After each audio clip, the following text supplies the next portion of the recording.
Tonight our special guest is Brian Oates. Brian has some great history to tell from the early days of the 60s beat boom. Right now it's back in vogue with the release of the new Beatles movie, 8 Days a Week.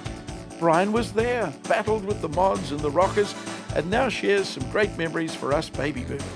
Brian Oates, welcome to The Beat Goes On. Yeah, please welcome. No, thanks. You're a beater from way back, aren't you? In the sense that yeah, I was there right at the start of it, really. We enjoyed that great history, you and I together, and you're on the show tonight because we're featuring the fact that the release of the Beatles, a new movie called 8 Days a Week. Yeah. Weren't they great times? Fantastic. They were the best of times, really. 1964 through to about 1968. Right. And you were right in the thick of it, weren't you? I was in the middle of it, yeah. Yeah. I've been to see the Beatles about 3 times. Yeah, and we've got this wonderful photograph here of you right there. We'll do a close-up with it. And all the guys around here are the Searchers. Yeah. Yeah. So the main job that you had at that time, Brian, was that you used to book all these bands. I did. It wasn't my main job though, but I did used to book them. Yeah. Gosh, you got to know all the bands and you got to make all the posters. Now look at this, isn't it? You brought a poster in. This is the Searchers. I'll get it right. Here's the Searchers. Look at the posters, weren't they? They're completely primitive to today, aren't they? Very big. Yeah. I was going to frame them up, but I can't quite frame big enough at the moment. Yeah. So you were in charge of making the posters, or they were all done? Yeah, we had a local guy do them, and we designed them ourselves. And that particular one we talked about there, we cut the pictures out of a ladies' magazine. That was cutting edge technology at the time. Yeah. We bought about 100 copies of a magazine and cut those all out and stuck them on the poster. Brian, did you think at the time that it was historic? These groups you were in England. Yeah. Beat groups didn't have a great reputation, did they? They weren't the top of the entertainment tree, were they?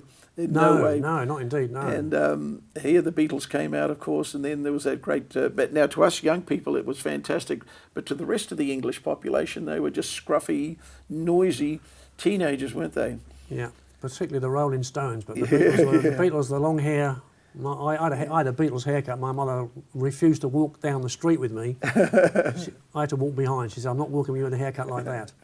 We didn't know that we'd be talking about it in another 40 years' time on a television show about that great period. No, we didn't know. But now, you're just a little bit before the baby boomers. What year were you born, Brian? 1943. 1943. Yeah. So you were in the perfect time when the Beatles to be doing your courting and going out to dances and things like that. Yeah. So what's the first you heard of the Beatles? Tell us your first memories. First was when they brought out "Love Me Do" was the one. "Love Me Do" was the one that I remember most. Yeah. And the buzz started to go around. This was something fantastic. And then it was all on. And so, what did your mum and dad think of these Beatles? As you said, your mother she didn't want to walk down the street with your Beatle haircut. No, not then. But when I started getting involved with the bands, in fact, that particular Searchers was the very first one we did.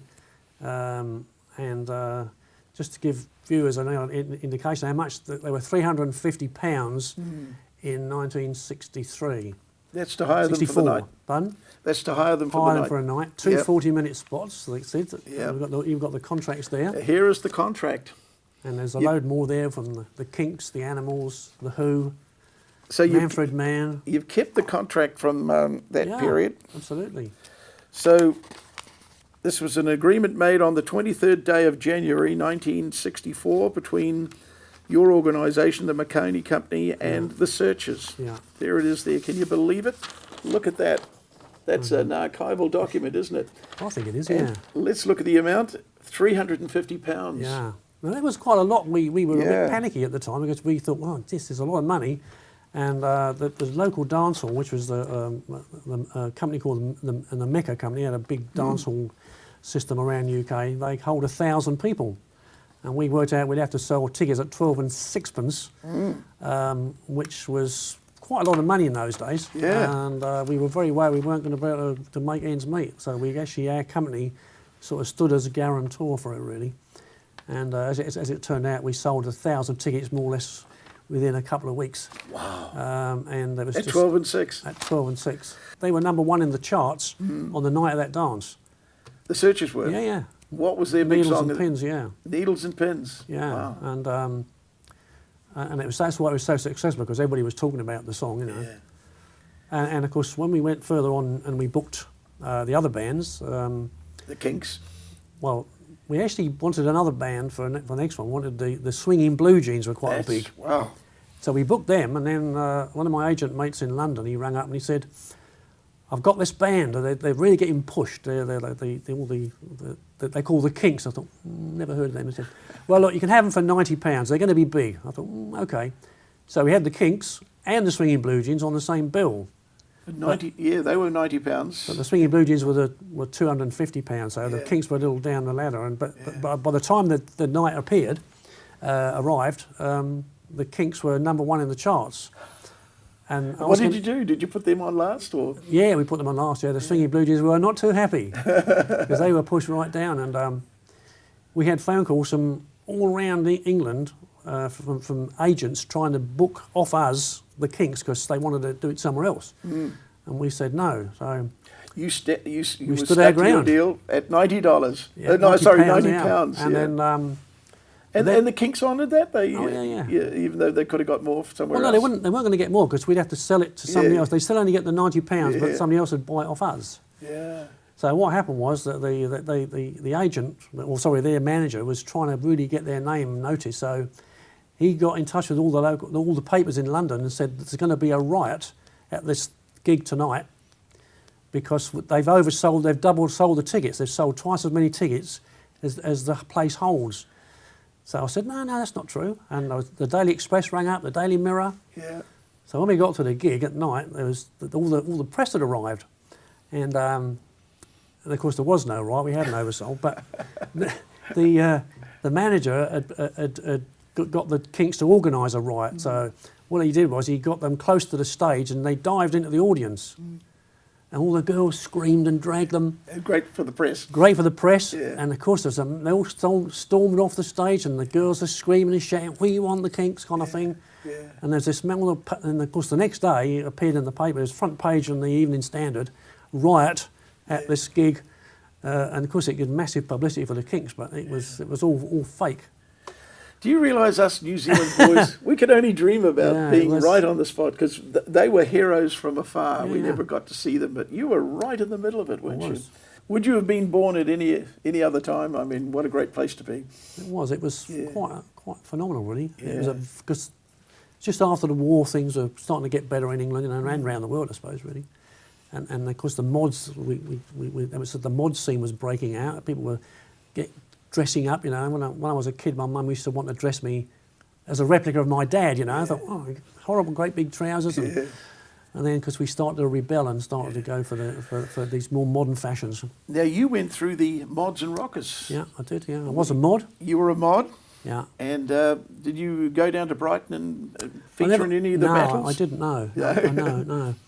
There's different types of mods. There's three types. There's mainstream mods, which were kind of quite smartly dressed with Ben Sherman shirts and very modern, kind of very special haircuts. Quite. But that's one of them there. You can't quite see it, but it was like a Buffon style almost. I've never seen it since. And then there was the scooter mods, which they had the scooters, which is why I was not. They all went down to Brighton on their scooters, didn't they? And they big did. Fights. Yeah. And then there was the rockers had motorbikes. But the mods had scooters. Yeah. And what's the third type of mod? The third type was the hard mods, and they were kind of like, they used to wear industrial kind of heavy jeans and big sort of Doc Martin type boots, you know, and they morphed eventually into the skinheads. Yeah. Okay. But I was of the more genteel type. And were the rockers inherited from the bodgies and the... Yeah, it was the same thing over here, bodgies and the bodgies and the widgies and that. I think, they were the motorbike guys, leather jackets and all that, and there was a massive rivalry, because it all broke out one holiday weekend when everybody went to Brighton, and then this massive great riot broke out on the beach. Wow. And there's a film about it. Who made a film? Now, Brian, you also, the company that you were working alongside you was Gary Brooker. Yep. From Procol Harum. Yep. He wrote this wonderful song called Whiter Shade of Pale, and you're working alongside him. Yeah. What was he like, Gary Brooker, to work He's with a in great those? guy, you know. He used to play the guitar in the lunchtime, and we'd sit and eat our sandwiches, and he'd be playing away there, you know. Did he ever show you Whiter Shade of Pale? Well, no, because he hadn't written it then. Oh, you know, okay. He, He did it later on. He formed a band called the Paramounts. Yeah. And in fact, if you see some of those posters there, they're on. I hired them on a number of occasions, and then they had a hit with Poison Ivy in about 1963. Oh, they did, didn't they? Yeah. And then they formed Whiter Shade of Pale. And I was looking him up on the internet only last night, funny enough, to see how he was getting on. He's still married to the girl he met, still living there, and he's apparently makes a really good living out of that song. Wow, one great song, Whiter Shade of Pale, wasn't it wonderful? He was in the film Evita with Madonna, so he sings one of the characters in there. It's the last time I saw him. Now, Brian, you're on a program today aimed at baby boomers, and we're all enthralled at what you went through, but you tell me that when you try and tell your kids all about this stuff, they're not the slightest bit interested. No, oh, Dad's talking about those old times again, you know. I tell them I used to work at Abbey Road Studio. I worked there for a couple of weeks. Yeah. Were the Beatles there when you were there? No, they weren't there, but I heard lots of tales about them. Yeah. Well, Brian, I'll just tell you one more thing. Yeah, sure. I used to get we used to get talking to agents up north, and I got one call one day from an agent. He said, "I've got a great person, real good girl singer. She's called Priscilla White. Yeah. She's going to be really big." I said, "I've never heard of her." And of course, she turned into Cilla Black. Yes, exactly. You turned Cilla Black down. I turned her down, yeah. What were they asking? Can you remember? Oh, they just said, I never even got to that side. I don't know really cool. Never heard of her. Well, that would have been Brian Epstein, wouldn't it? Yeah. Well, I've got letters from Brian Epstein in that little pack there as well. We tried to book the Beatles on a couple of occasions, and they said they got a letter from Brian Epstein saying they were too busy touring but we'll keep you in mind. Keep you in mind. Yeah.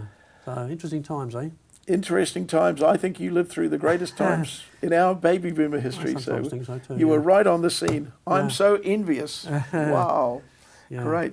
Yeah. Brian, thank you for coming in today, because it's right the big topic at the moment. 8 days a week. It's a fabulous movie with the Beatles, but it's all about that period. Looking forward to seeing it. 64 through to about 68. Great days. Thank you, Brian.